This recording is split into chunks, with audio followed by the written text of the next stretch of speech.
Yes, dans cette vidéo, on va voir le plan en 3 étapes pour passer du coup d'un revenu mensuel de 2 000 € par mois à dépasser la barre des 5 000 € par mois en coaching sportif. Le problème en fait, c'est qu'aujourd'hui, pas quasiment tous les coachs, je suis un menteur, la plupart des coachs, ils sont bloqués entre 2 000 à 3 000 € par mois. Ok, ils vont rester bloqués à ce niveau-là. Le deuxième problème, c'est qu'ils ne savent pas comment structurer du coup leur activité et comment augmenter leurs revenus sans forcément travailler 2 fois plus.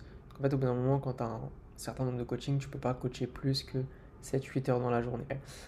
Les 3 étapes, elles sont super simples. La première, c'est du coup directement de créer une offre qui va être une offre, ce qu'on appelle high ticket, une offre haut de gamme. Ça commence à 1 000, 2 000 € où tu vas vendre du coup directement, comme on l'a vu, une transformation. Tu ne vends plus 3 séances par semaine, mais tu vas proposer perdre par exemple 10 kilos en 12 semaines sans frustration, ou si tu fais de la prise de masse, prendre 5 kilos en 12 semaines sans manger 10 kilos de flocons d'avoine. Tu vois ce que je veux dire? Donc voilà. Deuxième chose, il faut du coup que tu crées un packaging dans ton offre. C'est pas uniquement ça que tu vends, mais mets en avant tout ce que tu mets en place. Que ce soit des bilans mensuels ou hebdomadaires personnalisés en one-to-one avec tes clients. Que tu mettes en place une plateforme vidéo où, je te dis une bêtise, tes clients ils veulent tous perdre du poids, ils ont tous le même problème, toi tu as la solution. Et donc en fait, au lieu de faire une vidéo par client, tu fais une vidéo, tu mets en place dans une application web sur ta plateforme où tu vas pouvoir du coup leur donner accès. Donc ça augmente la valeur perçue directement. Tu vas pouvoir te positionner comme un expert. C'est-à-dire qu'aujourd'hui, tu as fait STAPS, tu as fait BPGEPS ou un CQP, peu importe, tu as des compétences que tout le monde n'a pas. Donc c'est que tu as une vraie expertise, tu as déjà des clients, donc tu as déjà eu des résultats, donc tes compétences ont été entre guillemets validées sur le terrain. Donc fais-toi confiance, prends conscience que c'est vraiment, c'est des vraies compétences, c'est pas juste du coaching. Ok, tout le monde ne peut pas faire ce que tu fais aujourd'hui. Sinon, personne prendrait des coachs et aujourd'hui, tu pourrais pas travailler tout simplement. Deuxième étape, avoir un système au niveau de ton acquisition client. On l'a déjà vu, mais il faut que tu captes les leads du lead. En fait, il faut que tu récupères tes leads. Comment tu vas faire ça? La manière la plus éthique possible, donne de la valeur. Comme on l'a vu, e-book gratuit, un webinaire, des challenges. Euh, Ça peut être, comment ça s'appelle?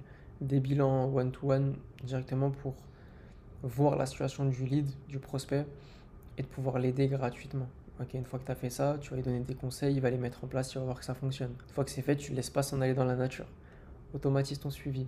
Tu peux faire de l'emailing, envoyer des messages, tout ça, il faut qu'il y ait de la valeur. Imaginons que tu aies tourné une vidéo, tiens, tu peux lui envoyer 1 ou 2 jours après l'appel, dire tiens, j'avais fait cette vidéo, ça m'a fait penser à toi, je te l'envoie, regarde là, je pense que tu peux apprendre pas mal de choses. Ok? Donc c'est pas mal de choses comme ça qui font que tu vas pouvoir automatiser le suivi de tes leads. Ça, tu peux le faire toi-même, mais moi, je vais pouvoir te montrer comment l'automatiser. Euh, En fait, tu vas segmenter directement tes leads. Ok, prise de masse, perte de poids, peu importe. Ça segmente et ensuite ça part dans une certaine automatisation qui n'est pas très compliquée mais qui te fait gagner énormément de temps. Ensuite, je ne sais pas si tu sais, mais tu as 3 types de clients. Ok, je t'invite à lire directement le livre de Jordan Belfort, Vendre les secrets de ma méthode. Il est incroyable. Il va t'aider pour pas mal de choses, notamment augmenter ton taux de conversion.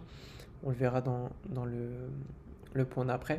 En fait, ça va te permettre du coup d'avoir uniquement les personnes qui sont sérieuses, qui sont prêtes à passer à l'action.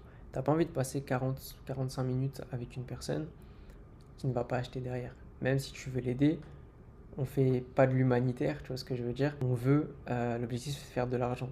Tu peux faire de l'argent en aidant les gens, c'est la meilleure chose au monde, mais il faut faire de l'argent. Ok, t'es pas bénévole non plus. Troisième point, optimiser ta conversion et surtout ta fidélisation. En fait, un client qui est satisfait, c'est quelqu'un qui doit rester le plus longtemps possible et te recommander. Si tu ne fais rien pour qu'il reste le plus longtemps possible, son offre, elle va être terminée, enfin son programme, son accompagnement va se terminer, il va dire ok c'est cool, il va partir. Ok, on va le voir juste après, mais première chose, il faut que tu aies un onboarding qui soit vraiment carré. Ok, donc tous tes nouveaux clients, ils doivent arriver de la même manière. Mais tu dois avoir un suivi qui va être personnalisé. C'est-à-dire que tes clients, il faut que tu mettes en place l'onboarding de la manière la plus optimisée, de façon à ce que ça soit fluide pour la personne, qu'elle comprenne tout, que tu lui donnes ses accès, etc. de manière la plus simple possible, même les différents moyens de communication, et que tu mettes en place du coup un suivi personnalisé. C'est un humain en face de toi, tu es un humain, C'est pas juste 1000 ou 2000 ou 3000 euros au-dessus de sa tête. Ce que tu veux, c'est vraiment l'aider. Ok. Mais ne reste pas dans le bénévolat.